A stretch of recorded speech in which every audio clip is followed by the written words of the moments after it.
Finally C Joseph Vijay எனும் நான்.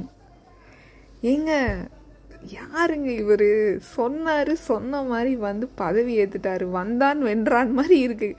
இப்போ நடக்கிறதெல்லாம் கூட பார்த்தா இதெல்லாம் என்ன உண்மையான எனக்கு இன்னும் அது என்னென்னா அக்செப்ட் பண்ண முடியல.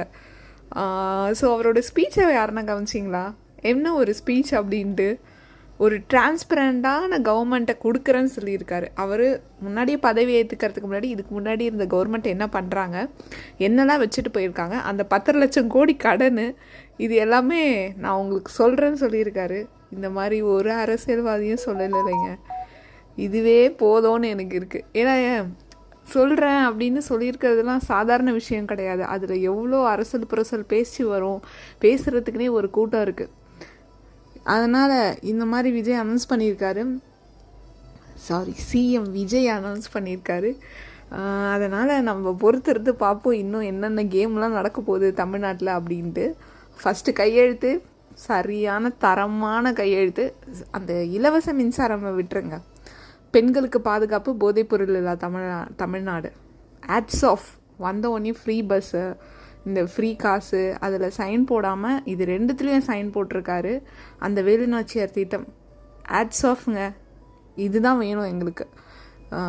ஸோ இதுக்கப்புறமும் எந்த ஒரு பிரச்சனையும் தமிழ்நாட்டில் நடக்காது நம்புவோம். அப்படி நடந்தாலும் அதுக்கான தண்டனையை தமிழக அரசு வந்து கொடுக்கும்னு நம்ம நினைப்போம்.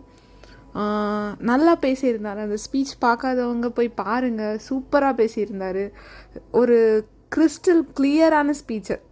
நான் இப்படி தான் உங்களுக்கான வந்திருக்கேன், உங்களுக்காக நான் செய்வேன். என்னோட இதில் எந்த அமைச்சர் தப்பு பண்ணாலும் நான் அதான் பதவி வந்துடுச்சே, அசால்ட்டாலாம் கிடையாதுங்க. தப்புனா தப்பு, நீயா நானா யாராக இருந்தாலும் தப்புனா தப்புன்னு சொல்லியிருக்காரு விஜய்.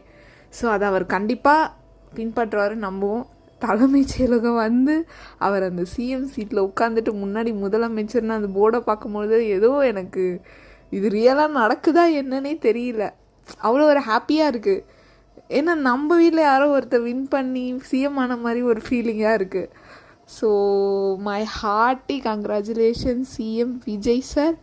ஸோ அது சாரு சொல்கிறதா அண்ணன்னு சொல்கிறதா என்ன சொல்கிறதுன்னு தெரியல. ஸோ ஒரு நல்ல தமிழ்நாட்டை நீங்கள் உருவாக்கணும்னு நாங்கள் எல்லாருமே ரொம்ப ஆசைப்படுறோம். அதுக்காக தான் உங்களை நாங்கள் வர வச்சோம்.